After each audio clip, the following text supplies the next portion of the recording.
નમસ્કાર, જય શ્રી કૃષ્ણ, જય માતાજી, જય દ્વારકાધીશ. મારું નામ છે કવન જોશી. આજે આપણે ધોરણ 10 ની અંદર 12મું ચેપ્ટર વિદ્યુત પ્રવાહની ચુંબકીય અસર વિશે ભણવાના છે. હવે વિદ્યુત પ્રવાહ એટલે શું? તમે 11મું ચેપ્ટર ભણ્યા હશો તો ખબર હશે, ના ખબર હોય તો ભાઈ સાંભળી લો. જેમ મારી જોડે પાણીની પાઇપ છે, ઓકે, એની અંદર પાણી વહે તો હું એને શું કહું? પાણીનો પ્રવાહ. તે જ રીતે કોઈ તારની અંદરથી જો વિદ્યુત ભારો વહેતા હોય તો હું એને શું કહીશ? વિદ્યુત પ્રવાહ. ખબર પડી? બહુ મસ્ત. ઓકે, હવે આગળ ચુંબકીય અસર. ચુંબકીય અસર માટે આપણે ચુંબક સમજવું પડે. ચુંબક એટલે શું ભાઈ? તો ભાઈ એવી વસ્તુ જેવું ભાઈ લોખંડની જાળી છે ને તઈ અડાડું ચોંટી જાય, ફ્રીજ પર મેલું ચોંટી જાય. મારા ઘેર ગામડે છાપડું છે તઈ આગળ એ ચુંબક અડાડું ચોંટી જાય. તો ભાઈ જે ચોંટી જાય ને એને શું કહેવાય? ચુંબક. બરાબર. એની ચુંબકીય અસર એટલે ભાઈ એ ચોંટવાની જે ક્રિયા થાય છે ને એને શું કહીશું? ચુંબકીય અસર. પણ આવું વિદ્યુત પ્રવાહમાં કેમનું થાય? એ જ ચેપ્ટરમાં આપણે જોવાનું છે. ખબર પડશે? ચલો આપણે જોઈએ. હવે દેખો, મેં તમને ચુંબક વિશે કીધું એ થોડું આપણે જોઈ લઈએ, પછી આ બેનો સંબંધ જોઈએ. ભાઈ સંબંધ શું છે? વ્યાખ્યા: જે પદાર્થ લોખંડ, નિકલ, કોબાલ્ટ જેવા પદાર્થોને પોતાની તરફ આકર્ષે એટલે ખેંચે એનો શું કહેવાય? ચુંબક કહેવાય. બરાબર. સામાન્ય રીતે આપણે ગજ્યો ચુંબક આ ચેપ્ટર ની અંદર વાપરવાના છીએ. ગજ્યો ચુંબક કેવો હોય? જુઓ, લંબચોરસ હોય, સિમ્પલ. લંબચોરસ આકારનો હોય. ઓકે, લંબચોરસ ના હોય, લંબચોરસ આકારનો હોય. સમજ્યા? હવે દેખો, ઘોડા નાળ જેવો ચુંબક હોય ને એ બધું હોય, પણ આપણે આની વિશે વાત કરીએ છીએ. ખબર તો પડશે યાર, તમને બધા હોશિયાર જ છો. હવે દેખો, લાક્ષણિકતાઓ તમને એ ખબર છે ભાઈ? ચુંબક આપણે બે સરખા મેળામાંથી હું ગયો ને ચુંબક લાવ્યો, પછી આમ કઈને ઉછાળું છું, ખબર છે? ત્યારે બે ચુંબકો આમ ચોંટી જાય છે, પણ હું એમ બે ના છેડાઓ છે ને, આમ છેડાઓ બે બાજુના એમ કઈ નજીક લાવવાની ટ્રાય કરું તો હા ચોંટતા નહીં. આમ જોર થાય છે, દૂર જતા રહે છે. તો દૂર જાય એટલે શું થયું? અપાકર્ષણ થયું. અને જો ચોંટી જાય તો શું થાય? આકર્ષણ થાય. હવે જે બે છેડા છે ને, બે છેડા, એ બે છેડાઓનો એક નોમ છે. એને શું કહેવાય? ધ્રુવ કહેવાય. શું કહેવાય? ધ્રુવ. એક તો ઉત્તર ધ્રુવ, બીજું દક્ષિણ ધ્રુવ. આ નોમ વૈજ્ઞાનિકો આલેલા છે, મેં નહીં આલેલો. ઓકે, ઉત્તર ધ્રુવ, દક્ષિણ ધ્રુવ છે. બરાબર. હવે બીજું એવું ચુંબક લઉં અને એની બાજુ શું કરું? બીજું ચુંબક મારું કઈ ગયું? બનાવેલું જ છે. મેં શું કીધું? આને ઉત્તર ધ્રુવ અને દક્ષિણ ધ્રુવ. એમ હું આને ઉત્તર ધ્રુવ કહું છું અને આને દક્ષિણ ધ્રુવ કહું છું. તો દેખો, હું ઉત્તર ધ્રુવ નજીક લાવીશ ને તો શું થશે? દૂર જતા રહેશે. પણ હું દક્ષિણ ધ્રુવ આ બાજુ નથી અને ઉત્તર ધ્રુવ નજીક લાવીશ તો શું થાય? ચોંટી જશે. ચોંટી ગયા ને? બરાબર. તો એ શું થયું? આકર્ષણ થયું. અને આ શું થયું? ભાઈ સરખા સમાન ધ્રુવો નજીક લાવો તો અપાકર્ષણ થાય. એ આપણે ભાઈ 7મામાં ભણી ગયેલા કોન્સેપ્ટ છે, એટલે બહુ આપણે લમાણા રહેતા નહીં. સમાન ધ્રુવો વચ્ચે શું થાય? તો કે ભાઈ ઉત્તર ધ્રુવ હોય તો અપાકર્ષણ થાય. અહીં આગળ બતાવી દઉં છું. ભાઈ તમે કહેશો ભાઈ કઈ છે ધ્રુવ? તો દેખો, મારો ધ્રુવ આવી રહ્યો, એન અને એસ. એન એટલે નોર્થ, એસ એટલે south. North pole, south pole, ઉત્તર ધ્રુવ, દક્ષિણ ધ્રુવ. ખબર પડે? આ જો બે વચ્ચે શું થઈ ગયું? આકર્ષણ. ભેગા આવી ગયા. ક્લાસમાં આવે છે ને બધા ભેગા આવી રીતે. અમુક લોકો હોય છે 10મું પતવાલ સાહેબ કઈ વાતો કરે છે, હવે નહીં આવવાના. કઈ વાંધો નહીં. 11-12માં મળશે. હવે દેખો, અપાકર્ષણ એટલે શું? તો ભાઈ સરખા ધ્રુવો હોય તો શું થઈ જાય? અપાકર્ષણ એટલે દૂર જતા હવે. ખબર પડી? આ ભાઈ સિમ્પલ વસ્તુ છે. હવે જુઓ, આ જે ચુંબક છે ને, ચુંબક એને મેં લબડાઈ દીધું. કઈ આગળ? આ સ્ટેન્ડ પર લબડાવ્યું, દોરીથી લબડાઈ દીધું. તો થશે શું? ખબર છે? ઉત્તર દક્ષિણ દિશામાં એનું કોણાવર્તન થાય. કોણાવર્તન એટલે આમ નમશે આવી રીતે. ધારો કે આમ મેલ્યું હોય ને તો આમ નમશે. ઓકે, ઉત્તર દક્ષિણ દિશામાં. ભાઈ આવું થવા પાછળનું કારણ શું? પૃથ્વી એક પોતે એક ચુંબક છે, એટલે શું થાય? પૃથ્વીનો કંઈક માની લો ઉત્તર ધ્રુવ હોય તો એ કોના જોડે ચોંટશે?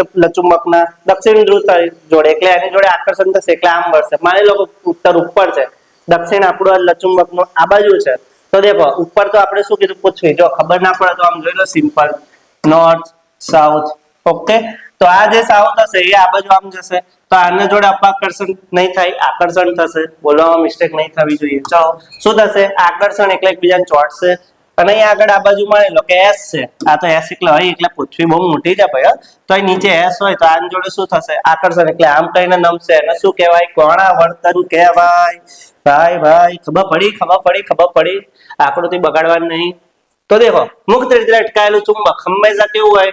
ચોક્કસ દિશામાં સ્થિર થાય. તે હંમેશા ઉત્તર દક્ષિણ દિશામાં સ્થિર થાય. મેં સમજાવ્યું એમ. હવે દેખો, ઉત્તર તરફ રહેલા છેડાને ઉત્તર ધ્રુવ અને દક્ષિણ તરફ રહેલા છેડાને શું કહેવાય? દક્ષિણ ધ્રુવ કહેવાય. બહુ મસ્ત વસ્તુ છે, સિમ્પલ છે. આટલું યાદ રાખવું. ઉત્તર દક્ષિણ દિશામાં ભાઈ સ્થિર થાય, એટલું યાદ રાખજો ને તમે. હવે જો હોકા યંત્ર આવું નામ સાંભળ્યું છે ભાઈ કે હા ભાઈ મેગ્નેટ વાળા ચેપ્ટર એટલે ચુંબક વાળા ચેપ્ટરમાં જ આવતું હતું ભાઈ આનું કામ હું દિશા શોધવા માટેનું તો કે હોકા યંત્ર એક નાનો ગજીયો ચુંબક છે તો કે ભાઈ આની અંદર જે નીડલ હશે ને એ શું હશે ચુંબકની જેમ હશે તો તેના સોય હંમેશા ઉત્તર દક્ષિણ દિશામાં સૂચન કરે આપણે કીધું ભાઈ ચુંબક હોય એટલે શું થાય ઉત્તર દક્ષિણ દિશામાં સૂચન કરે તો ભાઈ આની અંદર ચુંબક જ છે ને તો એ ઉત્તર દિશા દક્ષિણ દિશામાં શું કરશે એનું દિશાનું સૂચન કરશે ખબર પડી હવે દેખો ક્રાંતિકારી શોધ હવે આપણે આયા મેઇન ચેપ્ટર પર હમણાં આયા કેમ ખબર આ બધી તો આપણે જૂની પુરાની વાતો હતી એ યાદ કરીને ખુશ થતા હતા પણ હવે જે ચેપ્ટરમાં એન્ટ્રી માર દીધેલી છે કે ભાઈ વિદ્યુત પ્રવાહની ચુંબકીય અસરો કઈ રીતે થાય છે આ શોધ થઈ ને પછી આ ચેપ્ટર ભણવું પડે જો શોધ ના થઈ તો ના ભણવું પડે એવું તમે કહેતા હશો પણ શોધના લીધે બહુ બધા ફાયદા થયા છે એટલે આપણે ભણીએ છીએ તો જુઓ આ હેન્સ ક્રિસ્ટન ઓસ્ટેડ બરાબર આ વૈજ્ઞાનિક હતો પોતાના ઘરમાં બેઠેલો હતો મસ્ત લેબ બનાવેલી હતી એને અને કંઈક સર્કિટ પર કંઈક કામ કરી રહેલો હતો બલ્બ ને વાયરો જોડેલા કંઈક કરંટ જોડે મસ્તી કરતો હશે હવે પ્રયોગ કરતો હોય આપણને શું ખબર ત્યારે એનું છોડું છે ને આ હોકા યંત્ર લઈને આવ્યું આપણે અત્યારે આજે જોયું હોકા યંત્ર આયો લઈને આવ્યો અહીં આગળ છે લો આ હોકા યંત્ર લઈને આવ્યું પણ પછી થયું શું કે નજીક જેમ આવ્યો ને આજે પ્રયોગ કરતો તો નજીક તો સારું પેલું હલવા મળ્યું પેલી જે સોય હતી ને કોણાવર્તન પામવા મળી શું થયું કોણાવર્તન તો છોડું કે પપ્પા અહીંયા હલજ ની અંદર એમ અને બાપા કહેલા હું મજાક કરો છો તું આવી ગઈ એમને એમ થોડું હલે એમ તો કે ના હલે છે એમ બાપા કે જતો ડિસ્ટર્બ ના કરીશ એમ પછી પાછો થોડી વાર રહીને નજીક થી ગયો ને તો હલ્યું કે દેખો પપ્પા હલ્યું ત્યારે પપ્પાએ જોયું તારા આ તો ખરેખર હલ્યું કઈક તો ગડબડ છે તારે એને ખબર પડી કે ભાઈ જ્યારે કોઈ વાહકતાની નજીકમાં છે ને હું આવું લચુંબક વાળું જે હોકા યંત્ર લાવું ને તો એની અંદર શું થાય છે કોણાવર્તન થાય છે એટલે કે એ હલે છે શું થાય છે હલે છે ને એ શું ઉત્પન્ન કરે છે ઉત્પન્ન કરે છે એટલે ચુંબકીય ક્ષેત્ર ઉત્પન્ન કરે છે તો જો અહીંયા આગળ જ્યારે તારમાંથી વિદ્યુત પ્રવાહ પસાર થાય ત્યારે હોકા યંત્રની સોયનું કોણાવર્તન થાય છે કેમ થાય તો કે ભાઈ વિદ્યુત પ્રવાહ પસાર થવાથી તારની આસપાસ શું ઉત્પન્ન થાય ચુંબકીય ક્ષેત્ર શું છે ભાઈ સમજવું પડશે ઉભારો સમજાવી દઉં પછી આપણે પાછા આવીએ તો દેખો ચુંબકીય ક્ષેત્ર એટલે સિમ્પલ હું માની લો નહીં ખરેખર બરોડામાં છું કોઈક મારા દોસ્તારે મને ફોન કર્યો કે અમદાવાદમાં છે અને કંઈક ભાઈ મારા ભાઈ બબાલ થઈ ગઈ છે આવી જજે ભાઈ છોકરાઓ લઈ મેં કીધું ભાઈ અમદાવાદ લગીન તો નહીં મેળ પડે તો કે ભાઈ આપણો પાવર ભાઈ વડોદરા લગીન ચાલે વડોદરાની બહાર આપણે ઓળખાણ નહીં તઈ આગળ લગીન પહોંચાય નહીં આપણો એરિયા આટલા લગીનો છે એમ કહીશું એમ પેલો કે એવું તો કે હા એવું તું યાર તારી રીતે ઉજવી લે પેલો કે સારું એમ કઈ ફોન મૂકી દીધો તે જ રીતે મારી જો લચુંબક હોય ને લચુંબક એની અંદર જો માની લો કે આ લચુંબક છે અહીં આગળ મેં કોઈક લોખંડની વસ્તુ મૂકી અહીં આટલે લોખંડની વસ્તુ મૂકી તો આ શું થાય પટાકલેથી ચોંટી જશે શું થશે ચોંટી જશે આટલે કંઈક મૂકી પટાકલેથી લોખંડની ખીલી મૂકી ચોંટી જશે આટલે કોઈક મેં સોય બોય મૂકી પટાકલેથી શું થશે ચોંટી જશે આટલે મૂકી તોય ચોંટી જશે પણ હું જો જેમ હું એની બહાર મૂકીશ ચોંટે નહીં એનો પાવર પતી ગયો એનો દમ પતી ગયો ભાઈ કે આપણું કામ નહીં આની બહાર આપણે ખેંચી શકીએ નહીં આપણે એરિયા આપણું ક્ષેત્ર આટલું જ છે આની બહાર આપણે વસ્તુને ખેંચી શકવાના નહીં મેં જે બોલ્યું ક્ષેત્ર એ જ ચુંબકીય ક્ષેત્ર ભાઈ આનો પાવર આટલે લગીનો આની બહારનો નહીં તો આજે દેખાયું ને શું થયું આપણું ચુંબકીય ક્ષેત્ર ખબર પડી બહુ મસ્ત હતું હેલ્લું જ હતું દેખો ચુંબકની આસપાસનો વિસ્તાર કે જ્યાં ચુંબકનું બળ અનુભવાય એટલે લગીને જ અનુભવાય એની બહાર અનુભવાય નહીં એની વસ્તુ મૂકીશ ચોટે નહીં એમ મારો પાવર ભાઈ અમદાવાદ લગીને ના ચાલે એવું ના ચાલે એટલે ઓળખાણ નહીં એટલે આપણે બબાલ તો ના કરત યાર આપણા દોસ્તાર છે વકીલ તો એને કસ ભાઈ કે આવું થયું છે શું કરાય તો આઈને ભાઈ વહીવટ કરી દો શાંતિથી પણ આવા કેસમાં કશું થાય ના ભાઈ મારામારી કરવી નહીં હા ભાઈ તો ખાલી બોલતો તે સદીશ રાશિ છે હવે આ સદીશ રાશિ છે હું બાજુ તો કે અદીશ સદીશ એવું કઈ સાંભળ્યું છે તો કે હા સાંભળ્યું છે ભાઈ જેને દર્શાવવા માટે ખાલી શું કહેવાય મૂલ્યની જરૂર પડે ને એને અદીશ કહેવાય જેને દિશાની જરૂર ના પડે એટલે એને દર્શાવવા માટે મારે દિશાની જરૂર ના પડે અદીશ એટલે દિશાની જરૂર ના પડે દર્શાવવા માટે એને હું અદીશ કહીશ પણ જેને મારે સમજાવવું હોય મારે બતાવવું હોય કેવું હોય એના વિશે કંઈક તો હું શું કહીશ કે ભાઈ એનું મૂલ્ય મારે કેવું પડશે ને કઈ દિશામાં છે એ કેવું પડે ને મારે તો એનું હું શું કહીશ સદીશ એટલે ભાઈ દિશા અને મૂલ્ય બંને હોય એ વસ્તુ એ જે રાશિ છે ને એને દિશા અને મૂલ્ય બંને હોય એને શું કહેવાય સદીશ ચુંબકીય ક્ષેત્રમાં ઓકે હવે આગળ ચુંબકીય ક્ષેત્રનું નિદર્શન તો દેખો મેં તમને કહી તો દીધું, પણ મારે એક્ટિવિટીથી બતાવવું હોય પ્રવૃત્તિ દ્વારા, તો કઈ રીતે બતાવે? તો દેખો એક પૂઠું લીધું, એની પર મેં લોખંડનો ચુંબક મેલ્યું, પછી લોખંડનો ભૂક્કો આમ કહીને મીઠું નાખવાની જે ડબ્બી હોય ને આમ થોડુંક થોડુંક છોટાય એવું, તો એવું કરીને મેં લોખંડનો ભૂક્કો નાખી દીધો અને પછી મેં ટટક ટટક કરીને આગળ પછાડ્યું. તારે આવું કઈક ડિઝાઇન બની ગઈ તૈયારી. શું થઈ ગયું? આવી કઈક ડિઝાઇન બની ગઈ. તો આ જે ડિઝાઇન બની ને એમાં જો આ નજીકના ભાગ દેખાય ને અહીં આગળ વધારે લોખંડનો ભૂક્કો ભેગો હશે, પણ અહીં આગળ દેખજો ધીમે ધીમે ધીમે મોટું તો થાય છે ભાઈ, એરિયા મોટો તો થાય છે. આ જે એરિયા હતો ને આટલે લગીનનું એવું થશે ખરું, પણ અહીં આગળ છે ને આછા આછા આછા લોખંડના ટુકડા હશે. કેવા હશે? ઓછા. આછા એટલે ઓછા હશે, બરાબર. તો એ જ આપણે આની અંદર પ્રેક્ટિકલમાં દેખવાનું છે ભાઈ. મેં તમને વાર્તા કરી ને એ બધું છે. જો ગજિયા ચુંબકની આસપાસ લોખંડનો ભૂક્કો ભરવામાં આવે તો ચોક્કસ પ્રકારની ભાત એટલે કે પેટર્ન, પેટર્ન એટલે કે આ દેખાય તમને ડિઝાઇન. ઓકે, એવું પતોય ચાલે. ગોઠવાઈ જાય છે. લોખંડનો ભૂક્કો ચુંબકીય ક્ષેત્રની દિશામાં ગોઠવાય છે. ચુંબકીય ક્ષેત્રની દિશામાં ગોઠવાઈ ગયો. જો આટલું જે એરિયા હતો એની અંદર આ પ્રવૃત્તિ ચુંબકીય ક્ષેત્રનું અસ્તિત્વ દર્શાવે છે. ભાઈ બતાવે ભાઈ આવી રીતે હોય. 2 માર્ક્સનો પ્રશ્ન આવે ભાઈ ચુંબકીય ક્ષેત્ર ભાઈ દર્શાવતો પ્રયોગ વર્ણવ અથવા પ્રવૃત્તિ વર્ણવ, ગમે તે રીતે ભાઈ પ્રશ્ન આડો અવળો કઈ પૂછે તો તમે આવી રીતે આનું કહી. ચુંબકીય ક્ષેત્ર રેખાઓ. ચુંબકીય ક્ષેત્ર રેખાઓ એ કાલ્પનિક છે. આ બધી વાર્તા કરી ને મારી વાર્તા કાલ્પનિક હતી અને જે ક્ષેત્ર રેખાઓ છે એ કાલ્પનિક. એટલે ભાઈ આવી રીતે કઈ આવી પેટર્ન ખરેખર નહીં દેખાય. ના ના ના ના ના, પેટર્ન ખરેખર નહીં દેખાય. આ તો કાલ્પનિક બનાવેલી છે સમજવા માટે. ખબર પડી? તો જો કાલ્પનિક રેખાઓ છે તે ચુંબકીય ક્ષેત્રનું નિરૂપણ કરવા માટે વપરાય છે. એટલે ભાઈ મારે બતાવવું હોય ને તો વપરાય કે ભાઈ આવી રીતે હું દર્શાવી શકું એમ. એના માટે તે ઉત્તર ધ્રુવથી નીકળીને દક્ષિણ ધ્રુવ તરફ જાય છે. આલે આ હું પાછું નવું લાયા કે ઉત્તર ધ્રુવથી નીકળીને દક્ષિણ તરફ જાય છે. આ કઈક વિચિત્ર છે કે જો સિમ્પલ ચુંબકના 2 ધ્રુવ હોય ખબર છે, ઉત્તર ધ્રુવ અને દક્ષિણ ધ્રુવ. તો દેખો એન અને એસ કરી દીધું મેં. તો ભાઈ કે એવું કીધું ભાઈ ઉત્તર ધ્રુવથી નીકળે છે ને દક્ષિણ ધ્રુવની અંદર જાય છે. તો દેખો અહીંથી આ નીકળીને આ બાજુ ગઈ. આ એરો દેખાય જ તમને બધા? આ દેખાય છે એરો? તો કે ભાઈ અહીંથી નીકળીને ગઈ કઈ બાજુ? દક્ષિણ દિશા તરફ. એટલે એન થી નીકળીને એસ તરફ જાય. આ પ્રશ્ન ભાઈ 1 માર્ક્સમાં આવી શકે? આવી શકે નહીં, આવી જ જાય. કેમ કે બધી જગ્યાએ વપરાશે. આગળ જે બીજી 2-3 વસ્તુ સમજવાના છે ને બધી થિયરી એની અંદર આ વસ્તુ કામ લાગવાની. ભાઈ એન થી નીકળીને કઈ જશે? એસ તરફ. એન થી નીકળીને કઈ જશે? એસ તરફ. એન થી નીકળીને કઈ જશે? એસ તરફ. બહારની બાજુ. ઓકે, હવે અંદરની બાજુ શું થાય છે? તો દેખો અંદરની બાજુ શું થાય? એસ થી નીકળીને એન તરફ જાય. પણ કેવી જાય? સીધી. સીધી આવી સમાંતર જાય છે. આવશે પાછળ જોઈએ જ છે આપણે. શું કીધું? એન થી નીકળીને એસ તરફ જાય છે. જો અહીંથી આ જાય છે, એન થી ગઈ ને આ બાજુ નીકળી એસ તરફ, એસ તરફ, એસ તરફ, એસ તરફ. ખબર પડી? એસ થી નીકળી એન તરફ. ઓકે, હવે જુઓ, હવે જુઓ, હવે જુઓ. જો મેં તમને કીધું એમ અહીં આગળ શું થશે? અહીં આગળ મેં છે ને એરો બતાવેલા નહીં. તમે જ મને કહો કઈ બાજુ જાય? કઈથી કહેવાના? હું જ કહું છું. જો એન થી નીકળીને એસ તરફ એટલે જે આ બાજુ જશે, આ બાજુ જશે, આ બાજુ જશે. અને અંદરની બાજુ કઈ રીતે જાય? તો કે એસ થી એન તરફ, એસ થી એન તરફ, એસ થી એન તરફ, એસ થી એન તરફ. થયું કે ના થયું? કેવું મજાનું છે. દેખો ચુંબકીય ક્ષેત્રની ચુંબકની બહાર ક્ષેત્ર રેખા ઉત્તર ધ્રુવથી દક્ષિણ ધ્રુવ સુધી જાય છે. આ તો બધી વાર્તા ખબર છે. ચુંબકની અંદર ક્ષેત્ર રેખાઓ દક્ષિણ ધ્રુવથી ઉત્તર ધ્રુવ તરફ જાય. અમે એકની વાત કરી ભાઈ ઉત્તરથી દક્ષિણ જાય તો દક્ષિણની વાત કરવી પડે. ઉત્તર ધ્રુવનું એટલું યાદ રાખવાનું ભાઈ બહારથી અંદર જાય કઈ બાજુ? ઉત્તરથી લઈને દક્ષિણ બાજુ જાય. અને એસ નું યાદ રાખવાનું ભાઈ એસ થી લઈને કઈ બાજુ જાય? એન તરફ. પણ કઈ બાજુ? અંદરમાં, ચુંબકની અંદર સમાંતર જાય છે. દેખો આમ ક્ષેત્ર રેખાઓ બંધ વક્રો રચે છે. બંધ વક્રો એટલે દેખો આવી રીતે બંધ પેટર્ન થાય છે. આખી આ બંધ પેટર્ન થાય છે. બંધ પેટર્ન, બંધ વક્રો રચે આવી રીતનું. હા રચે છે ભાઈ. સિમ્પલ વસ્તુ છે. ખબર પડી ગઈ, મજા આવી ગઈ. ચલો આગળ.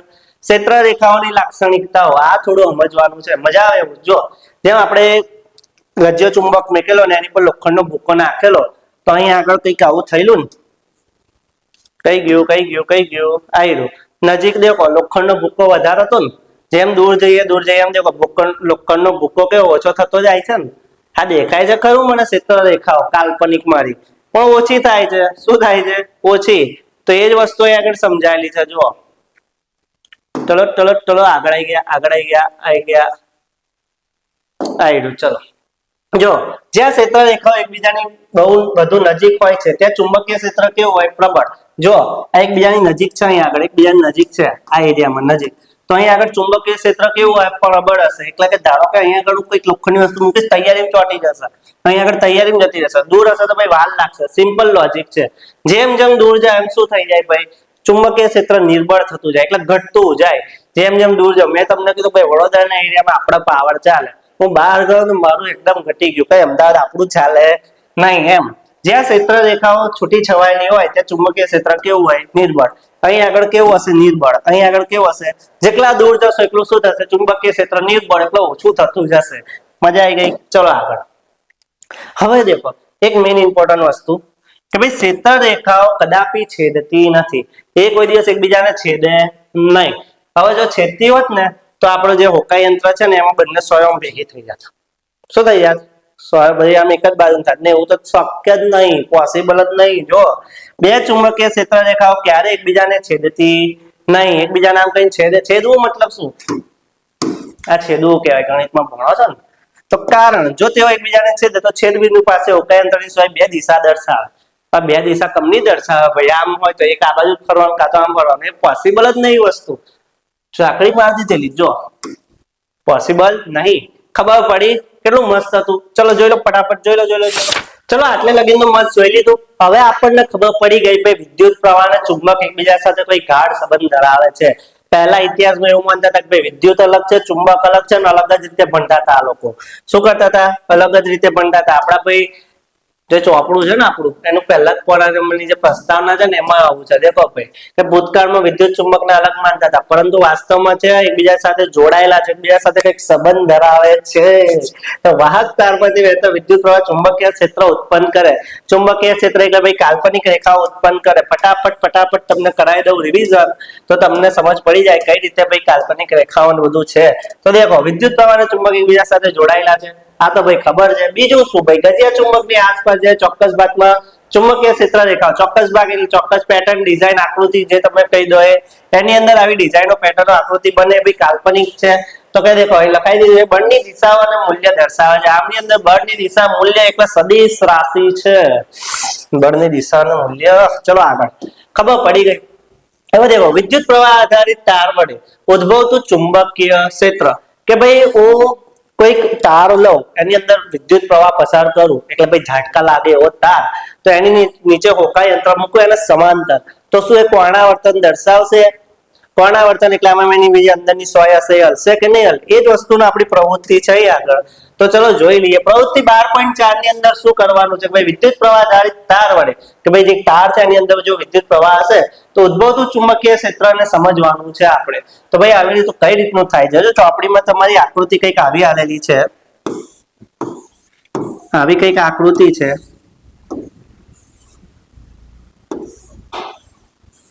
ટિંગ ટિંગ ટિંગ ટિંગ ટિંગ આવું કંઈક છે, બરાબર?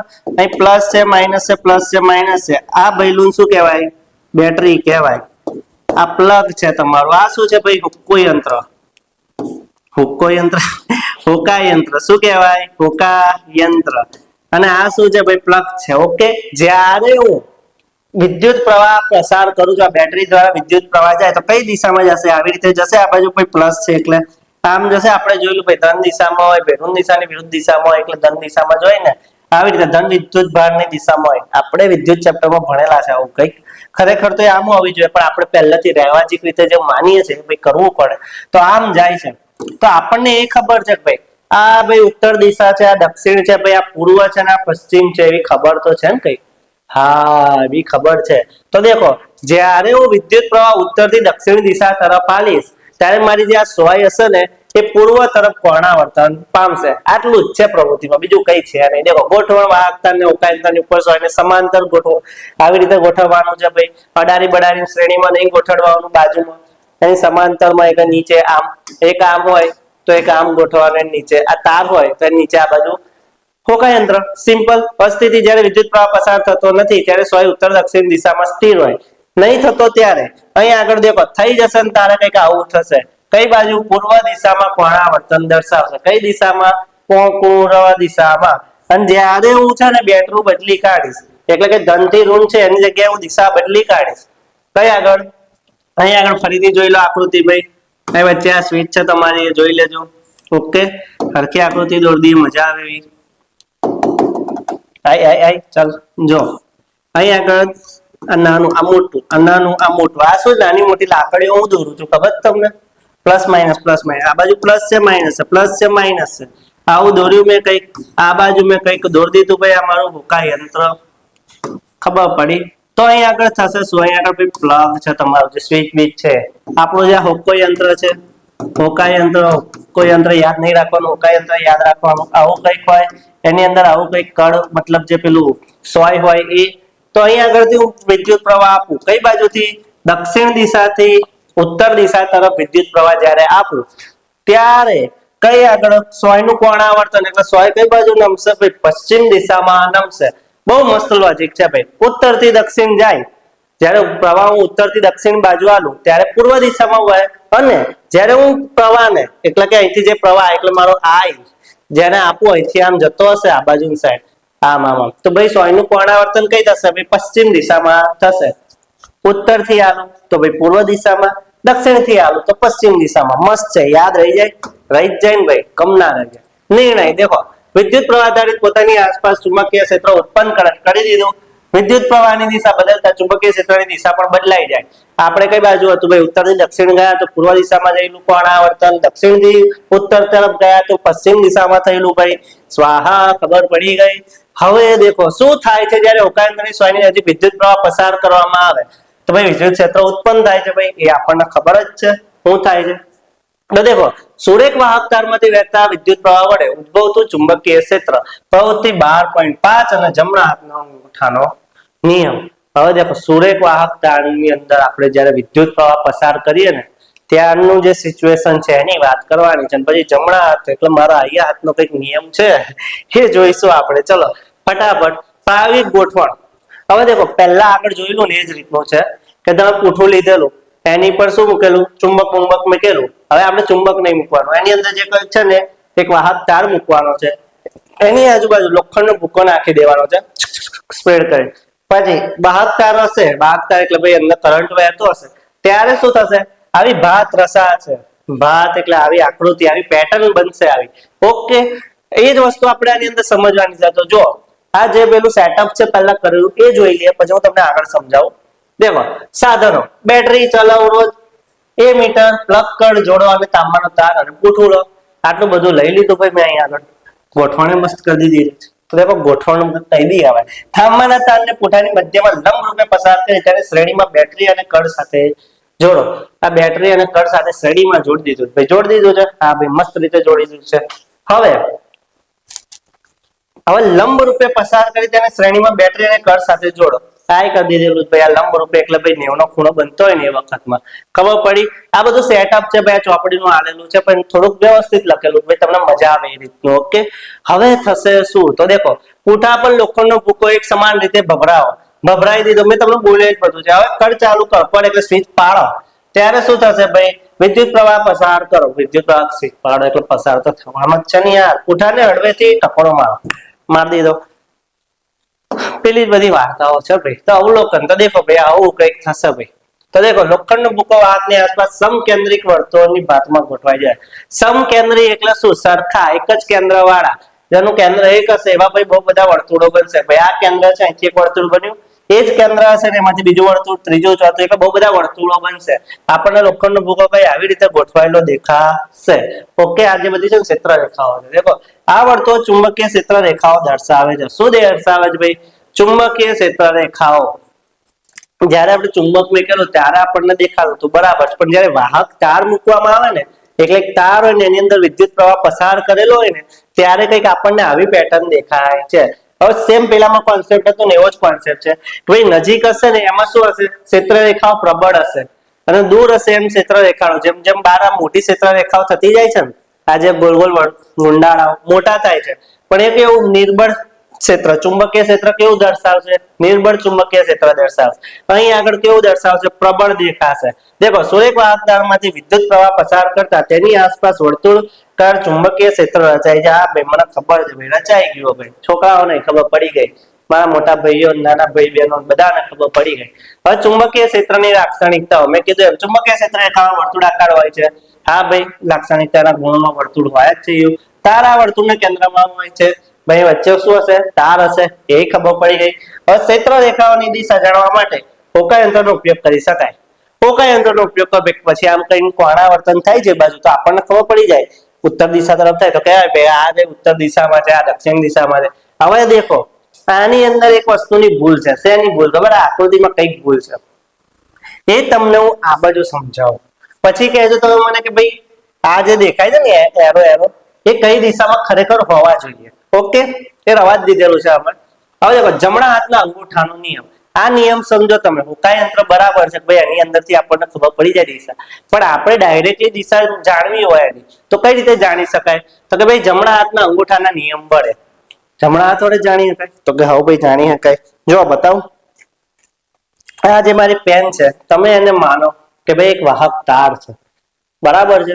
હવે જમણો હાથ હું કઈ રીતે લઈશ કે ભાઈ આ રીતે મારો અંગૂઠો. માની લો કે ભાઈ વિદ્યુત પ્રવાહ અહીંથી આમ વહી રહ્યો છે, ઉપરની બાજુ વહી રહ્યો છે. ઓકે, તો મેં એનો મારો જે અંગૂઠો છે ને દેખાય એમ રાખો. આ જે મારો અંગૂઠો છે ને મેં આ ઉપરની દિશામાં રાખ્યો. ઓકે, હવે આમ રાખ્યો અને આ જે મારી બધી આંગળીઓ છે મેં આમ કરીને રાખી. ખબર પડી કે ના પડી? મેં શું કીધું? વિદ્યુત પ્રવાહ મારો જે બાજુ જાય છે એ બાજુ મારો અંગૂઠો રાખ્યો અને જે મારી ક્ષેત્ર રેખાઓ છે એ કઈ બાજુ હશે? મારી બે આ જે આંગળીઓ છે ને એ બાજુ હશે. આ બાજુ શું હશે? વિદ્યુત પ્રવાહ. અને જે બાજુ મારી આંગળીઓ વળે છે એ બાજુ શું હશે? મારી ચુંબકીય ક્ષેત્ર રેખાઓ. એ જ વસ્તુ ભાઈ સમજાવે છે. દેખો ભાઈ જમણા હાથના અંગૂઠાનો નિયમ. એ જે મેં બધી કલ્પનાઓ કરવા કીધી ને એ વાર્તાઓ લખેલી છે. તો કે દેખો જે અંગૂઠો હશે વિદ્યુત પ્રવાહ બતાવશે ને જે મારી આંગળીઓ જે બાજુ આમ કરીને વળી રહી છે એ શું બતાવશે? ચુંબકીય ક્ષેત્ર બતાવશે. તો આની અંદર તમે જુઓ આ જે દેખાય છે તો આમથી આમ એરો જાય છે ને, આવો એરો તો જતો છે નહીં કે ભાઈ એક આ બાજુ જાય અને એક આ બાજુ જાય.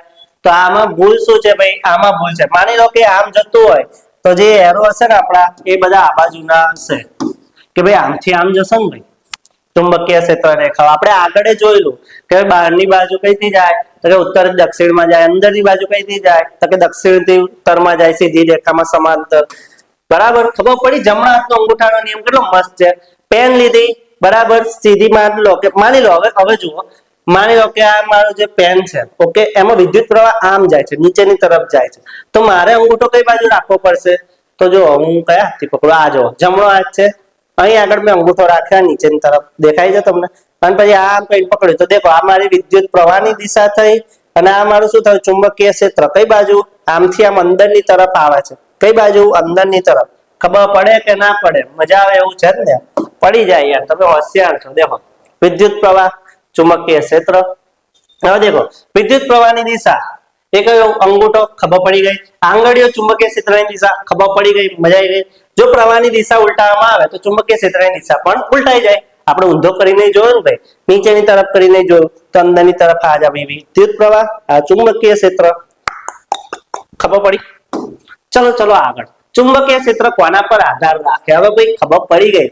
આ બધું પણ એરિયા પેલો જે મારો પાવર છે કોના પર આધાર રાખશે એ મારે જાણવું છે. તો દેખો વિદ્યુત પ્રવાહ પર આધાર રાખે.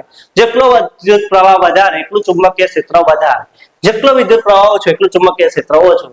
જો અહીં આગળ મેં વિદ્યુત પ્રવાહ વધારે આપીશ તો અહીં આગળ કેવું હશે? ચુંબકીય ક્ષેત્ર વધારે હશે. અહીં વિદ્યુત પ્રવાહ ઓછો આવે છે તો શું થશે? ચુંબકીય ક્ષેત્ર અહીં આગળ ઓછું છે.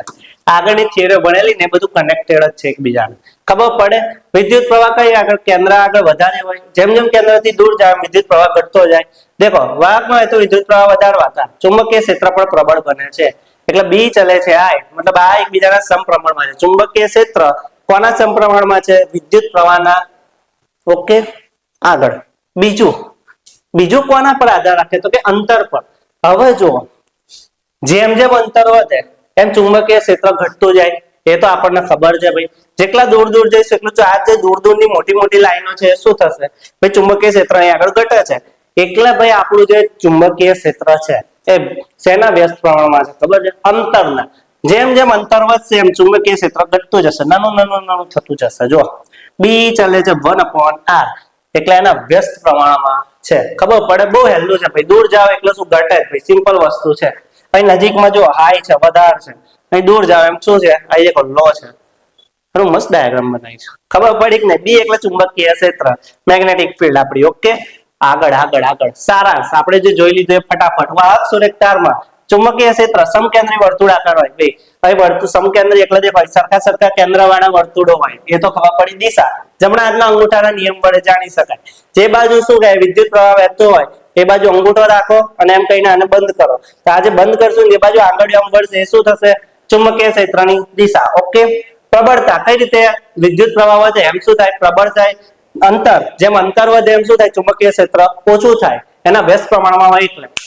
મજા આવી ગઈ, મજા આવી ગઈ, મજા આવી ગઈ. ખબર પડી ગઈ. જોઈ લો જોઈ લો જોઈ લો. તો આગળ આપણે જોઈએ ભાઈ વિદ્યુત પ્રવાહની ચુંબકીય અસરની અંદર વર્તુળાકાર લૂપ. હવે સાયન્ટિસ્ટોનું મગજ બગડ્યું. ભાઈ આપણે સીધો તાર તો લઈ લીધો, જોઈ લીધું ભાઈ કેવી પેટર્ન રચાય છે, તો કઈ હળી કરીએ એમ કે શું કરીએ? હળી કરીએ. હવે તારને છે ને વાળી વર્તુળાકાર બનાવીએ, પછી વિદ્યુત પ્રવાહ લઈએ, પછી જોઈએ કે ભાઈ કેવું બધું રચાય છે. તો એમણે શું કર્યું? એક એક્સપેરિમેન્ટલ સેટઅપ બનાવ્યો. પૂઠું લીધું, પૂઠાની બે બાજુ કાણું પાડ્યું અને જે વર્તુળાકાર લૂપ વાળો તાર હતો ને એને અંદર ગાળી દીધો. અને પછી બે બાજુ શું એક બાજુ બેટરી જોઈન કરી, પછી પ્લગ આલ્યું અને પછી શું કર્યું? સેટઅપ બનાવ્યું. આવું કઈક સેટઅપ બનાવ્યું જો બરાબર. અને પછી અહીંથી આ દેખો અત્યારે સ્વિચ ઓન નહીં, ઓફ છે, ખુલ્લી છે, પણ જેમ અડાડી તેમ આની અંદર શું બતાવી દીધું ભાઈ? આ સ્વિચ આપણે અડાડી દઈએ ભાઈ, પાછા કહે કે ભાઈ આ તો ચાલુ નતું ને તમે કમનો ગોલ ગોલ ફેરવી કાઢ્યા ચક્કડા. તો દેખો આવી રીતની કઈક પેટર્ન બનતી દેખાય. શું દેખાયું? આવી કઈક પેટર્ન બનતી દેખાય. તો હવે આની અંદર થાય શું? તો જેમ સીધા તારની અંદર થતું હતું ને એમ કે ભાઈ કેન્દ્ર પાસે શું હોય? ચુંબકીય ક્ષેત્ર પ્રબળ હોય. જેમ કેન્દ્રથી દૂર જાય ચુંબકીય ક્ષેત્ર કેવું થાય? ઘટતું જાય. સેમ પેલું જે સેટઅપ હતું ને એ રીતનું જ આની અંદર ને પેલાની અંદર બંને સેમ જ થાય કે ભાઈ શું કે જેમ કેન્દ્રમાં હોય એમ ચુંબકીય ક્ષેત્ર વધારે હોય, પાવર વધારે હોય, જેમ દૂર જાય એમ ઓછું થાય. અને દૂર જતા શું થાય? વર્તુળો મોટા થાય અને સંકેન્દ્રિત વર્તુળ બને. એટલે શું કે ભાઈ બધાનું સેન્ટર એક જ હોય. બધા વર્તુળોનું સેન્ટર શું કીધું? એક જ હોય. દેખો આ એક સેન્ટર છે, અહીંથી આ બધા વર્તુળો બનતા બનતા જાય છે, એક જ કેન્દ્ર હોય આ બધાનું. આવી રીતે લૂપ રચાય છે. હવે માની લો કે ભાઈ આ તો એક જ ભાઈ તાર લીધો ને ગોલ ગોલ વીંટાળીને બનાવ્યું, બરાબર, રિંગ આપણે. પણ હવે હું બહુ બધા તાર લઉં, એક કરતા વધારે તાર લઉં અને આવા એકની ઉપર એક મૂકી અને પછી વિદ્યુત પ્રવાહ આપું તો થાય શું? મૂકો મૂકો ભભરાવાનો છે, પછી ઠંઠન કરવાનું છે, એ બધું એ લખેલી છે વાર્તા હોય તો તમને ખબર જ છે. તો એવી રીતે એક પછી એક હું શું કહેવાય આ વર્તુળોની રીંગો વધારું અહીં આગળ જો તો થાય શું? અહીં આગળ તો કે દેખો જેમ હું વર્તુળની રીંગો મતલબ આ જે તાર છે એને વીંટાળીને મોટી રીંગો બનાવેલી છે એની હું સંખ્યા વધારું એમ શું થાય? ચુંબકીય ક્ષેત્ર પણ વધતું જાય, પ્રબળ બનતું જાય. જો ગૂંચળામાં આટાની સંખ્યા n હોય તો ચુંબકીય ક્ષેત્ર પણ n ગણું પ્રબળ બને. માની લો કે આટાની સંખ્યા 2n હોય તો ચુંબકીય ક્ષેત્ર પણ 2n થાય. હવે દેખો એટલે થયું શું આની અંદર કે દરેક આટામાં વિદ્યુત પ્રવાહની દિશા કેવી હોય? સમાન હોય. અને દરેક આટામાં ચુંબકીય ક્ષેત્ર શું થાય? સરવાળો થાય એટલે વધતું જાય, n ગણું થતું ગયું ને એ. હવે જો તમને કદાચ આ પેટર્ન જોઈ લો એક વખત, આની અંદર એક બીજો એક મેઇન ઇમ્પોર્ટન્ટ પોઈન્ટ શું છે કે ભાઈ દેખો અહીં આગળ ચિત્ર રેખાઓ આવી વળેલી હશે પણ સેન્ટર ની અંદર કેવું સુરેખા દેખાશે, એટલે સીધી લાઈન દેખાશે. આ દેખો સીધી લાઈન દેખાય છે આગળ, આ સીધી લાઈન દેખાય છે. એ જ વસ્તુ છે કે દેખો જેમ આપણે કેન્દ્રથી દૂર જઈએ તેમ વર્તુળો તો મોટા થવાના છે. લૂપના કેન્દ્ર પર આ રેખાઓ શું થશે? સુરેખા દેખાય છે, કારણ કે તમામ ક્ષેત્ર રેખાઓ એક જ દિશામાં હોય છે.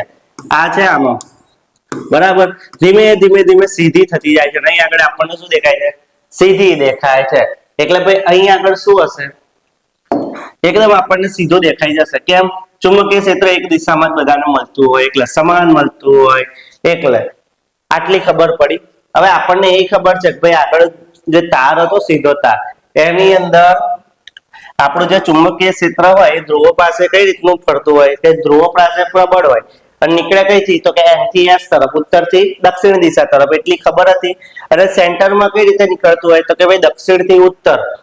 અહીં આગળ જો આકૃતિ હોય તો તમને બતાવું. આ તો સોલેનોઇડ આવી ગયા. અહીં આગળ જો આ જે આકૃતિ છે ને, માની લો કે અહીં આગળ જોઈએ આપણે, અહીં આગળ જેમ આપણે ચુંબકની અંદર જોયેલું, ચુંબક એટલે તારની અંદર જોયેલું, આપણને ખબર હતી અહીં n છે ને s છે, તો અહીંથી આ રીતે જશે ક્ષેત્ર રેખાઓ. ઓકે, અહીં આગળ પર જશે ને એ પણ કઈ રીતે જશે? આ રીતે જશે. જ્યારે અંદર કઈ રીતે જશે? આ રીતે. ખબર પડી? બહુ કઈ છે નહીં યાર, મગજમારી વાળું લાગે છે કશું? યાદ રાખવાનું ભાઈ, ઉત્તરથી દક્ષિણ દિશામાં બહારથી અંદર તરફ જાય અને દક્ષિણથી ઉત્તરમાં અંદરથી કઈ બાજુ જાય કે ભાઈ આ બાજુથી આ બાજુ જાય, આમ બહારની સાઈડ આવી રીતનું ખબર પડે. આમથી આવે એરો આમ તો જાય કઈ બાજુ, આ બાજુ જાય. મસ્ત છે ને ભાઈ, કશું છે કરવાની અંદર? ના ભાઈ કશું જ નહીં, મજા આવે એવું જ છે. ખબર પડી ગઈ. આટાઓની સંખ્યા વધારે એમ શું થાય, ચુંબકીય ક્ષેત્રફળ વધતું જાય. એ ચુંબકીય ક્ષેત્રના સરવાળા જેટલું હોય. ખબર પડી. હવે સોલેનોઇડ છે શું? તો સિમ્પલ, હું એક તાંબાનો તાર લઉં, એને નજીક નીચે વાડી છે ને હું નળાકાર બનાવું. એને એક વાડ્યું, પછી બીજું વાડ્યું, ત્રીજું, ચોથું, આમ નજીક રાખીને બનાવું. પછી જયારે હું એની અંદર શું કહેવું, દેખો અહીંયા લખેલું છે, પાસે વીંટાળેલા અલગ કરેલા તાંબાના તારમાં નળાકાર સ્વરૂપમાં અનેક કાંટાઓ વડે બનતી રચનાને શું કહીશ? સોલેનોઇડ. મેં કીધું ને જ કહીશ. હું કહીશ સોલેનોઇડ. આ થયું શું? સોલેનોઇડ. હવે દેખો આ રચના અનેક ગજિયા ચુંબક જેવી વર્તણૂક ધરાવે છે. અનેક નહીં, એક જ ગજિયા ચુંબક જેમ ગજિયા ચુંબક ની અંદર થાય ને એ જ રીતે ગજિયા ચુંબકમાં કઈ રીતે થાય, મેં જે પેલું આગળ એન અને એસ વાળું સમજાવ્યું. આની અંદર ડાયાગ્રામમાં એક ભૂલ છે, એરોમાં આની અંદર એ ભૂલ છે. તો મને કહેજો ભાઈ શું ભૂલ છે, હું જ કહી દઉં. ચલો ને ભાઈ, આગળ બોલ્યો એમ ભાઈ એન થી એસ તરફ જાય. શું જાય? વિદ્યુત પ્રવાહ. અહીં આગળ એન થી એસ તરફ જાય પોલ. આપણો જે એન પોલ હોય ને ત્યાંથી એસ તરફ જાય. આ બરાબર છે, પણ આમાં કઈક લોચો છે ભાઈ. આ બાજુ કેવું જવું જોઈએ? એન થી એસ તરફ જ જવું જોઈએ ને. અને અંદર કઈ બાજુ જાય તો કે એસ થી એન તરફ સમાંતર હોય. શું હોય? સમાંતર હોય. આવી રીતનું હોય. ઓકે, તો શું કીધું મેં કે ભાઈ સોલેનોઇડ ની અંદર આ એક કેવું દેખાડે છે ભાઈ, ગજિયા ચુંબક જેવી જ રચના ધરાવે છે. તો જેમ ગજિયા ચુંબક ની અંદર થતું હશે તો એવું જ આની અંદર થતું હોય ને ભાઈ. સાચી વાત છે ભાઈ, એવું જ થાય. તો દેખો મેં તમને કીધું કે ભાઈ એન થી એસ તરફ જાય, અહીંથી એન થી એસ તરફ જાય. અહીંથી કેવી રેખાઓ હોય ભાઈ? ચુંબકીય ક્ષેત્રની રેખાઓ સમાંતર હોય. તો દરેક બાજુ ચુંબકીય ક્ષેત્ર કેવું હોય? સમાન જ હોય ને. તો સોલેનોઇડ ની અંદર દરેક બિંદુ પાસે ચુંબકીય ક્ષેત્ર કેવું હશે? અહીં આગળ સમાન હશે. કેવું હશે? સમાન હશે. ખબર પડે કે ના પડે? અહીં મને ભૂલ છે કઈક, તમે મને નીચે કોમેન્ટમાં કહો કે કઈ આગળ ભૂલ કરેલી છે. કરેલી નહીં, અમે જાણી જોઈને કરી ભાઈ, બતાવવા માટે કે તમે કહી શકો ને ભાઈ કે આમાં આવી ભૂલ છે. કેમ? આગળ આપણે સમજી લીધું ભાઈ કઈ બાજુથી કઈ બાજુ જાય છે, કઈ દિશામાંથી કઈ દિશામાં જાય છે, કઈ દિશામાંથી કઈ દિશામાં જાય. ખબર છે? નીચે કોમેન્ટમાં કહેજો. બરાબર. સોલેનોઇડ એક છેડો ઉત્તર ધ્રુવ, બીજો છેડો દક્ષિણ ધ્રુવ તરીકે વર્તે છે. એ તો આપણે જોઈ લીધું. ક્ષેત્ર રેખાઓની પાછળ ગજિયા ચુંબક જેવી જ હોય છે. એ આપણને ખબર છે ભાઈ, કેમ કે ગજિયા ચુંબક જેવું જ બધી વાર્તાઓ છે, તો ક્ષેત્ર રેખાઓ એવું જ હશે. હવે સોલેનોઇડ ની અંદરનું ચુંબકીય ક્ષેત્ર મેં ના કીધું ભાઈ, ક્ષેત્ર રેખાઓ કેવી હોય? સમાંતર હોય. તો દરેક બિંદુએ ચુંબકીય ક્ષેત્ર પણ કેવું હોય? સમાન હોય. દેખો અંદરના વિસ્તારમાં દરેક બિંદુએ ચુંબકીય ક્ષેત્ર શું હશે? સમાન હશે. આપણને આ તો ખબર છે. હવે ઇલેક્ટ્રોમેગ્નેટ, હવે નામ પર જ કઈક આલેલું છે. ઇલેક્ટ્રો અને મેગ્નેટ. મેગ્નેટ એટલે ચુંબક, ઇલેક્ટ્રો એટલે ઇલેક્ટ્રિસિટી. તો ઇલેક્ટ્રિસિટી આવતા કઈક વસ્તુ શું બનશે? ચુંબક બનશે ને. એને હું શું કહીશ? ઇલેક્ટ્રોમેગ્નેટ કહીશ. હવે મેં બનાવ્યું છૂટું છૂટું કરીને. આવું જ છે પણ કે ભાઈ કોઈ વસ્તુની અંદર કોઈ એટલે ભાઈ જે ચુંબકને આકર્ષે ને, ચુંબક તરફ આકર્ષાય ને એવી જ વસ્તુ લેવાની છે. જેવી તેવી નહીં લેવાની. લાકડું લેશો તો કશું નહીં થાય. એવી કઈક વસ્તુ લેવાની કે જે ચુંબકને આકર્ષે, એની અંદર હું ઇલેક્ટ્રિસિટી આપીશ ને તો એ શું કઈ રીતે વર્તે? મેગ્નેટ તરીકે વર્તશે. ઓકે, તો દેખો સોલેનોઇડ ની અંદરના વિસ્તારમાં નરમ લોખંડ જેવો ચુંબકીય પદાર્થ મૂકીને અતિ પ્રબળ ચુંબકીય બનાવી શકાય છે. કઈ રીતે? કે ભાઈ જે સોલેનોઇડ આપણે બનાવ્યું, સોલેનોઇડ એટલે ધાતુનો તાંબાનો તાર, ધાતુનો નહીં, તાંબાનો તાર લઈને નજીક વીંટાળ્યું. તો એની અંદર જે આ વચ્ચેની જગ્યા છે એની અંદર શું લોખંડનો ટુકડો મૂકી દઈશ નાનો એવો, અને પછી હું વિદ્યુત પ્રવાહ આપીશ ને ત્યારે થોડાક સમય પછી શું બની જશે? ચુંબક બની જશે. પણ કાયમી ચુંબક નહીં હોય. કેવું ચુંબક હશે? થોડાક ટાઈમ માટે ટેમ્પરરી ચુંબક. એટલે ભાઈ એનું ચુંબક તો થોડાક સમય પછી શું થઈ જશે? નાશ પામશે. એટલે ભાઈ એવું નહીં કે ભાઈ લોખંડનો મેગ્નેટ બનાવી દીધું પછી બધી જગ્યાએ ચોંટાડી દીધું. એવું કરવાનું નહીં ભાઈ. ઓકે, સોલેનોઇડ પરથી આપણને ખબર પડી ગઈ ભાઈ ઇલેક્ટ્રોમેગ્નેટ છે શું? કે ભાઈ ઇલેક્ટ્રિસિટી આપતા કોઈ પદાર્થ શું બની જાય? મેગ્નેટ તરીકે વર્તે તો એને ઇલેક્ટ્રોમેગ્નેટ કહેવાય. મસ્ત એવી વ્યાખ્યા આપેલી છે. હવે જુઓ પ્રશ્ન, બહુ મસ્ત પ્રશ્નો છે. ચોપડીનું જ છે ભાઈ, લાઈન ટુ લાઈન છે. એની અંદર નીચે પ્રશ્ન આવે ને એ જ છે કે ભાઈ લૂપ અને ચુંબકીય દિશા. તો આપણને ખબર છે ભાઈ જમણા હાથના અંગૂઠાનો નિયમ કેવો? વિદ્યુત પ્રવાહ જે બાજુ વહેતો હોય ને એ બાજુ મારે અંગૂઠો રાખવાનો. માની લો કે આ મારા વાહક સુરેખ તાર છે. વાહક એટલે શું? એની અંદરથી ભાઈ ઇલેક્ટ્રિસિટી વહેતી હોય એવો. તો આમ રાખ્યો છે તો આ બાજુ પ્રવાહ કઈ બાજુ વહે છે? ઉપરની દિશામાં વહે છે. તો મેં અંગૂઠો કઈ બાજુ રાખીશ? ઉપરની દિશામાં રાખ્યો. પછી હું છે ને આમ કહીને આંગળી વાળી, આ બધી આંગળીઓ તો વળશે ને, બંધ તો કરવું પડશે. તો જે બાજુ આમ કઈ વળે છે એ બાજુ શું થઈ જાય? પ્રવાહની દિશા થઈ જાય. પણ સમઘડી દિશામાં કીધેલું. સમઘડી દિશામાં ક્યારે થાય? કે જ્યારે હું મારો પ્રવાહ નીચેની તરફ વહેતો હોય ને ત્યારે આમ કાંટો મારો ટક ટક ટક ટક સમઘડી એટલે આવું. મારો કલર બદલવો પડશે ભાઈ પેનનો. ઓકે ચલો કોઈ બાજુ બદલી કાઢી.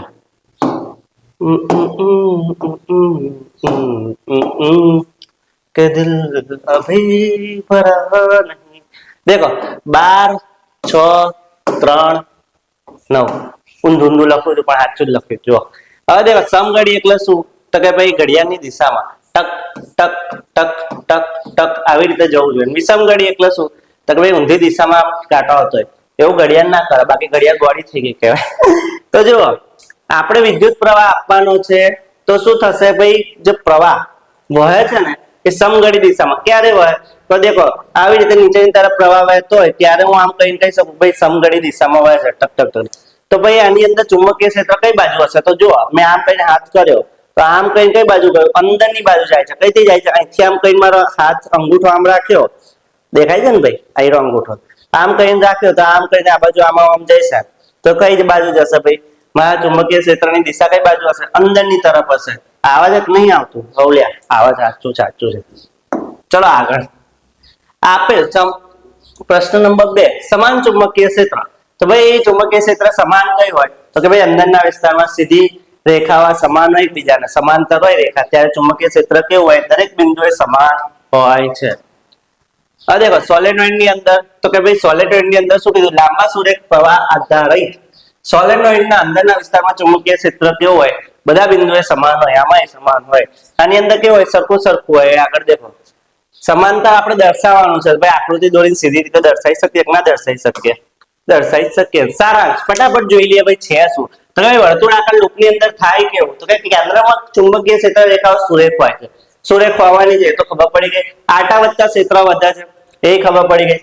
જેમ જેમ આપણે આટા વધારીએ તો મન તો આ છે ને કેવું દેખાય છે ખબર? સાચું કહું તો આપણે રામાયણ જોયેલું કોરોના ટાઈમમાં, એમાં હનુમાન દાદા જયારે લંકામાં બોલાયેલા અને ત્યાં આગળ બેઠેલા ને પછી એમ કહીને પૂંછડી પર પૂંછડી વીંટાળેલી એમણે પોતાની, અને પછી આયડું પૂંછડી વીંટાળેલી પછી આમ કઈ બેઠેલા ને આયડું જો એવું દેખાય છે. મને એકદમ જ લાઈટ થઈ ગઈ કે ભાઈ આવી રીતે એક પર એક બેહાડેલું. તો એ આપણે આની અંદર એવી રીતે યાદ રાખવાનું કે આટાઓની સંખ્યા એટલે શું? એક આપણે જે તાર છે એક વખત વીંટ્યો તો એક આટો થયો, બીજી વખત વીંટ્યો બીજો આટો. તો જેમ જેમ આટાઓની સંખ્યા વધારે એમ શું થાય? ચુંબકીય ક્ષેત્ર પણ વધારે પ્રબળ થાય. જય હનુમાન દાદા. બરાબર? આ તો યાદ આવી ગયું. ભગવાનનું નામ યાદ આવે એટલી મોટી વાત કહેવાય ભાઈ. ભણા કામ કરતા કરતા ભગવાનનું નામ યાદ આવે એટલે આપણે ભાઈ આપણા ભાગ્ય હારા કહેવાય. ચલો આટલું તો પતી ગયું. આપણે શું કરતા હતા? સારા અંશો કે વર્તુળાકાર લૂપમાં કેન્દ્રમાં શું હોય? ચુંબકીય ક્ષેત્ર રેખાઓ સીધી હોય, સુરેખ હોય, આટા વધતા ક્ષેત્રફળ વધે. તો ખબર સોલેનોઇડ ની અંદર શું ભાઈ? ગજિયા ચુંબક જેવું વર્તે. ગજિયા ચુંબક ની અંદર જેમ થાય ને કે ભાઈ ચુંબકીય ક્ષેત્ર રેખાઓ કઈ બાજુ જાય? ઉત્તર થી દક્ષિણ દિશા તરફ, બહારની બાજુ, અને અંદરની બાજુ કયું? દક્ષિણ થી ઉત્તર સમાંતર સીધી સીધી જાય. એ સમાન ચુંબકીય ક્ષેત્ર કોઈ હોય? તો કે સોલેનોઇડ ની અંદર સમાંતર રેખાઓ હોય, સીધી સીધી રેખા હોય એટલે દરેક બિંદુએ ચુંબકીય ક્ષેત્ર કેવું હોય? સમાન હોય. ઇલેક્ટ્રોમેગ્નેટ એટલે શું? કે સોલેનોઇડ એટલે શું? પહેલા તો ભાઈ જે તાર છે નજીક નજીક ની વીંટાળ્યા, કયા તાર? તાંબાના તારને મેં નજીક નજીક વીંટાળ્યા તો બનતું જે મારું જે બન્યું એને શું કહીશ? ભાઈ સોલેનોઇડ કહીશ. પણ એની અંદર હું પાછો લોખંડનો ટુકડો નાખી દઉં અને ભાઈ વિદ્યુત પ્રવાહ આલું તો એ મારું શું બને? ઇલેક્ટ્રોમેગ્નેટ બને. એ જ વાર્તા આગળ કરેલી છે. હવે આગળ ચુંબકીય ક્ષેત્રમાં મૂકેલા વિદ્યુત પ્રવાહ ધારિત વાહક પર લાગતું બળ. હવે એની પર બળ તો લાગતું હશે કે નહીં લાગતું હોય? તો ભાઈ લાગતું હોય એટલે તો આલ્યું છે. તો ચલો એની પર એક પ્રવૃત્તિ જોઈ લઈએ આપણે ફટાફટ. આ એક સ્ટેન્ડ મૂકેલું છે. અહીં આગળ ઘોડાની નાળ જેવો ચુંબક મૂકેલો છે અને અહીં આગળ એલ્યુમિનિયમનો સળિયો મૂકેલો છે. જ્યારે અહીં આગળ હું આ સેટઅપ બનાવી દીધું બરાબર, મસ્ત લબડાઈ આ તારથી જ કરેલું હશે. કેમ? વિદ્યુત પ્રવાહ આપવાનો છે ને એટલે. પછી અહીં આગળ બેટરી જોડેલી છે. આ અત્યારે ઓફ છે. જ્યારે હું ઓન કરીશ ને ત્યારે શું થશે? આ જે સળિયો છે ને એના સ્થાનમાં થોડોક આમ ફેરફાર છે, થોડોક આ બળની દિશા આ બાજુ તરફ ધકેલાશે. એ જ આખા 1.5 પેજના પાનામાં આ બધી વાર્તાઓ કરેલી કે ભાઈ અહીં આગળ વિદ્યુત પ્રવાહ આપતા શું થશે? કે ભાઈ આ જે સળિયો છે ને થોડોક આ બાજુની સાઈડ ખસશે. સ્થાનાંતર થયેલું દેખાશે. જો લખેલું છે જ્યારે સળિયા પર વિદ્યુત પ્રવાહ પસાર કરવામાં આવે ત્યારે ડાબી બાજુએ ખસે છે એટલે સ્થાનાંતર પામે છે. આ બાજુની સાઈડ, આ બાજુ તો જાય નહીં, જગ્યા નહીં એટલે આ બાજુ ખસે. ઓકે, કારણ આ સૂચવે છે કે ભાઈ ચુંબકીય ક્ષેત્રમાં મૂકેલા વિદ્યુત પ્રવાહ ધારિત તાર પર શું લાગે છે? બળ લાગે છે. વિદ્યુત પ્રવાહ ધારિત એટલે જે વિદ્યુત પ્રવાહ જે વસ્તુએ ધારણ કરેલો છે ને એની પર શું લાગે છે? બળ લાગે છે. બહુ મસ્ત વસ્તુ છે ભાઈ, હેલ્લી હેલ્લી છે, કઈ મગજમારી નહીં. હવે દેખો, બળ લાગી ગયું એ ખબર પડી ગયું. ઓકે, પ્રવાહની દિશા ઉલટાવતા બળની દિશા ઉલટાઈ. આપણે આગળ એક જોયેલું પ્રેક્ટિકલ કે ભાઈ એન અને એસ બાજુ, ખબર આપણે પેલું દક્ષિણ પૂર્વ વાળું જોયેલું કે ભાઈ બેટરી આ બાજુ એન શું કે પ્લસ થી માઇનસ તરફ હોય ત્યારે શું થતું હતું? પૂર્વ તરફ આપણું પેલું કોણ આવર્તન દર્શાવતી હતી હોય. જ્યારે આપણે માઇનસ થી પ્લસ તરફ પ્રવાહ આપ્યો, પ્રવાહ ઉલટાયો તો એ પણ દિશા ઉલટાઈ ગયેલી. પેલા જે ફોકાઈ અંતરની અંદર જે નીડલ સોય હોય એની દિશા બદલાય. તો આની અંદર એવું જ છે ભાઈ, પ્રવાહની દિશા ઉલટાવતા બળની દિશા ઉલટાય, ચુંબકીય ક્ષેત્રની દિશા ઉલટાઈએ તો એ શું થઈ જાય? બળની દિશા ઉલટાઈ જાય. સિમ્પલ વસ્તુ છે, બહુ કઈ અઘરી છે નહીં. હવે જો ફ્લેમિંગો ભાઈનો ડાબા હાથનો નિયમ, તો એક સિમ્પલ એકલી વસ્તુ યાદ રાખવાની. વિદ્યુત પ્રવાહ અને ચુંબકીય ક્ષેત્ર એકબીજાના લંબ હોય ત્યારે આ જે બળ હોય ને આ બંનેના શું હોય? લંબ હોય. એટલે કે ભાઈ ગતિ કોની? તો કે જે આપણે પદાર્થ હશે એની અંદર આપણે જયારે વિદ્યુત પ્રવાહ અને ચુંબકીય ક્ષેત્ર મળતું હોય, વિદ્યુત પ્રવાહ આપીએ અને ચુંબકીય ક્ષેત્ર મળતું હોય ને, તો જે બળ જે પદાર્થ હશે ને એની દિશા આપણે સ્થાનાંતર થયું ને, સ્થાનાંતર થયું એટલે આપણે શું કહીએ? ભાઈ એની પર બળ લાગે. તો એ બધા ત્રણે એકબીજાને શું હશે? લંબ હશે. એના જ આપણે ભાઈ ફ્લેમિંગોનો ડાબા હાથનો નિયમ કહે છે. સિમ્પલ વસ્તુ યાદ રાખવાની. એકબીજાને જયારે સમાંતર હોય ત્યારે જે સ્થાનાંતર થતું હોય ને મહત્તમ હોય, એટલે જે લાગતું બળ હોય ને મહત્તમ હોય. ક્યારે? આવો પ્રશ્ન અંદર આવેલો છે કે ભાઈ જયારે વિદ્યુત પ્રવાહ અને ચુંબકીય ક્ષેત્ર એકબીજાને લંબ હોય ત્યારે. ઓકે, હવે આગળ આ બહુ મસ્ત ઇમ્પોર્ટન્ટ ટોપિક છે, કેમ કે આમાંથી એમસીક્યુ 2-3 માર્ક્સ ના આવી જાય. જો ખેંચવા હોય ને તો 2 માર્ક્સ ના પૂછી લે, 3 માર્ક્સ ના પૂછી લે. હવે દેખો, આપણે ઘરમાં વાયર હોય બરાબર, તો એને તમે ચીડીને જોવો તો કઈક આવું દેખાય. જે મેન વાયર હોય ને એની અંદર તો કે જે લાલ વાયર છે ને જીવંત તાર કહેવાય, એટલે લાઈવ વાયર. ઓકે, એમાં અંદર 220 વોલ્ટ પસાર થતા હોય. આ કાળો જે વાયર હોય ન્યુટ્રલ વાયર હોય. અને દેખો આ જે લીલો વાયર છે ને શું છે? અર્થિંગ વાયર છે.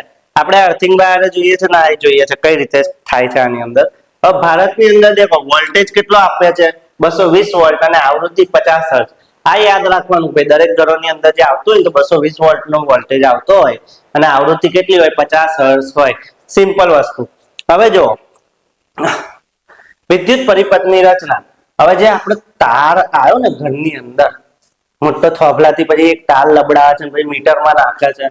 ઓકે, એ જ વસ્તુને આપણે દેખવાનું છે કે દેખો ઇલેક્ટ્રિક પોલ એટલે જે થાંભલો છે એમાંથી એક આપણે તાર નાખ્યો તો અહીં આગળ જે ઇલેક્ટ્રિક મીટર હોય ને એની આગળ વચ્ચે ફ્યુઝ લગાવવામાં આવે. ફ્યુઝ એકનું કામ શું?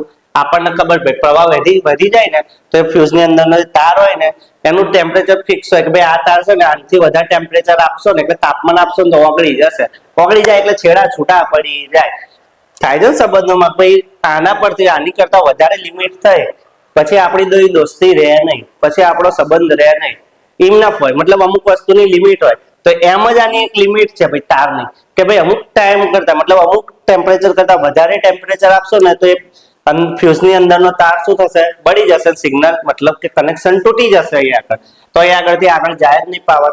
ઓકે, હવે ઇલેક્ટ્રિક મીટર આ તો આપણને ખબર છે ભાઈ, જે આપણું નાનું અમથું મીટર હોય ઘરની બારે લગાવેલું હોય, ઉપર લગાવેલું હોય તો આગળ લાઇટ બિલના પેલા આંકડા દેખાય કે ભાઈ આટલા કિલો અવર વોલ્ટેજ વપરાય, મતલબ કે મીટરનું ચકેડું ફર્યું એમ.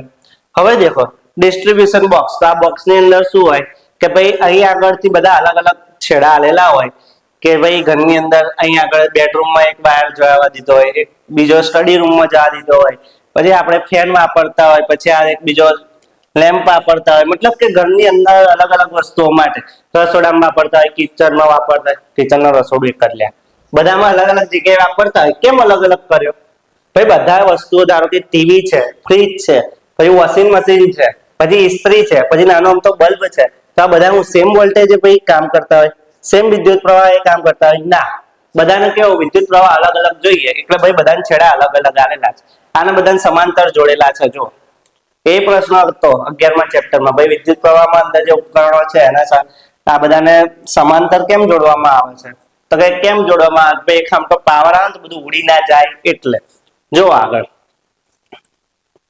અર્થિંગ ભાઈ આવું ના આવે, ડાયરેક્ટ ઇસ્ત્રી જોડે ના હોય.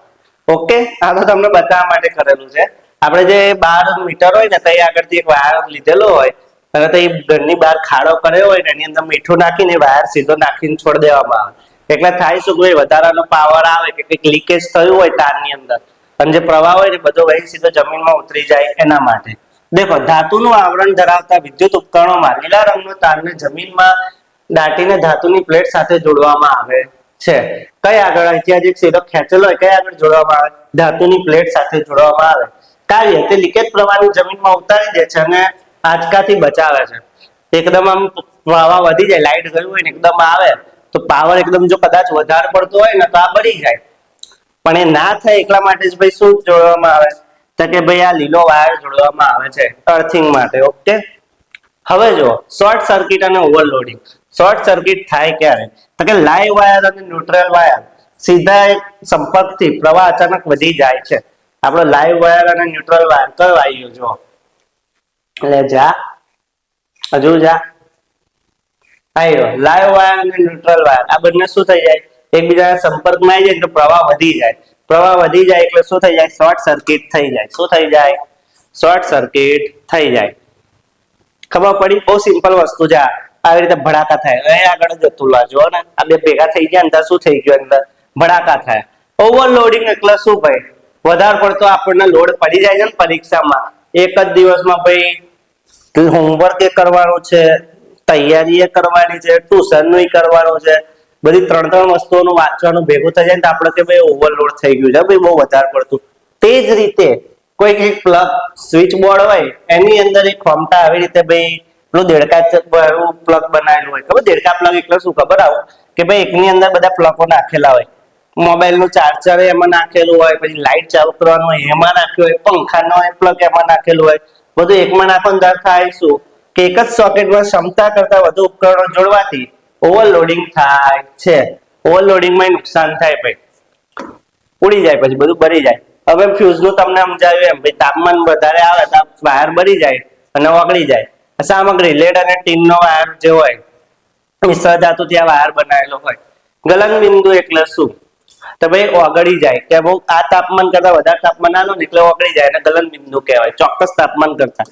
હવે આગળ ફ્યુઝ નું રેટિંગ સરખામણી. હવે તમારા ઘરની અંદર છે ને કાં તો તમારા મોબાઈલ નો જે ચાર્જર હોય ને એની અંદર લખેલું હોય છે 5 એમ્પિયર આટલા વોલ્ટ, બરાબર છે? લખેલું હોય છે કે નહીં લખેલું જોઈ લેજો એક વખત. તો દેખો લાઈટ, પંખા ને ટીવી માટે છે ને 5 એમ્પિયર નો ફ્યુઝ વાપરવામાં આવે છે. કે ભાઈ એના કરતા વધારે જો પ્રવાહ વહે એની અંદર શેની અંદર ફ્યુઝ ની અંદર તો એ શું થશે? બળી જશે. આવી રીતે બળેલું છે ને અને તાર તૂટી જશે ને આ વસ્તુ બગડે નહીં. કેમ કે ભાઈ આ ઓછા પાવર ચાલતું હોય, અમને વધારે પાવર ની જરૂર ના હોય. જ્યારે અમને કેટલો ભાઈ પાવર વધારે જોઈએ. કેમ ભાઈ? અમને કામે મોટું કરવાનું છે એટલે ખાવું વધારે પડે ને ભાઈ. વધારે દોડવું હોય તો વધારે ખાવું પડે. જો વધારે દોડવું છે અને તમે ખાવ છો ઓછું તો તમારાથી દોડાશે નહીં. તે જ રીતે આ બધા જે ઉપકરણો છે ને એમને એવું હોય કે વધારે કામ કરવાનું છે તો વધારે પાવર ની જરૂર પડે. ઇસ્ત્રી, ગીઝર અને એસી માટે. ઓકે, ખબર પડી કે નહીં? સારા છેલ્લું આવી ગયા ભાઈ, બહુ મસ્ત વસ્તુ. ચુંબકીય ક્ષેત્રમાં વિદ્યુત પ્રવાહ ધારે તો આ પર બળ લગાડે ત્યારે થાય શું ભાઈ? એનું થોડુંક સ્થાનાંતર થાય. આના શું કહેવાય? ફ્લેમિંગોનો ડાબા હાથનો નિયમ. ભાઈ શું હોય? વિદ્યુત પ્રવાહ, ચુંબકીય ક્ષેત્ર અને જે બળ લાગે છે બધા પરસ્પર લંબ હોય. ઓકે, અને મહત્તમ ક્યારે હોય? જ્યારે ચુંબકીય ક્ષેત્ર અને વિદ્યુત પ્રવાહ લંબ હોય ત્યારે. શું મહત્તમ હોય? બળ મહત્તમ લાગે. ઘરેલું પરિપથમાં લાલ, કાળો અને લીલો વાયર વપરાય છે. લાલ વાયર લાઈવ વાયર કહેવાય, કાળો વાયર ન્યુટ્રલ વાયર કહેવાય અને લીલો વાયર અર્થિંગ. અર્થ એટલે અર્થિંગ વાયર કહેવાય. જેમાં વધારે પડતો પ્રવાહ લીકેજ થયું હોય કે ગમે તે થયું હોય ત્યારે નીચે ઉતારે એટલે ઘરમાં શોર્ટ સર્કિટ કે ઓવરલોડિંગ થાય.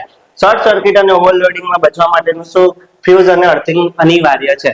ફ્યુઝ જોઈએ ને અર્થિંગ જોઈએ. જો ફ્યુઝ ના હોય તો પાવર વધારે આવે તો સીધો આવીને બધું બારી કાઢે. અને અર્થિંગ એ શું કરે? ભાઈ વધારે પડતો પાવર લીકેજ થઈ ગયો હોય ને તો સીધું જમીનમાં ઉતાર દે. એટલે આપણે જે ઉપકરણો છે ને એ બચી જાય.